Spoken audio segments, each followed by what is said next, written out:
అలాగే కొద్దిగా పరిచయం చేసుకున్నాం. ఇక పరిచయం అవసరం లేదు. మా పిల్లిపెత్త గారు. మేడం గారు, మీ పేరు మేడం?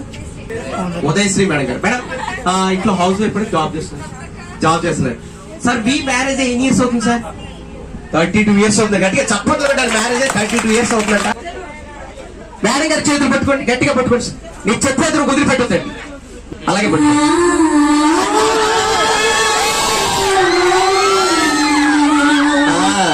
మగధర, గుర్ర పండ్లు, ఎడారి ఎన్ని గుర్తొస్తారు కదా సార్. చెప్పండి సార్, మీ మ్యారేజ్ ఎన్ని ఇయర్స్ అవుతుందంటారండి? 32 ఇయర్స్ అవుతుంది. ఈ 32 ఇయర్స్ లో ఇంటి దగ్గర మేడం గారు బాగా ప్రేమగా చూసుకున్నారండి. జగన్ గారు చూసుకున్నారంట. ఇది ఎంతవరకు నిజం అవ్వదో మేడం గారు నిజం. మేడం గారు నిజం చెప్పండి, మరి ప్రేమగా చూసుకున్నారా? చూసుకున్నారట.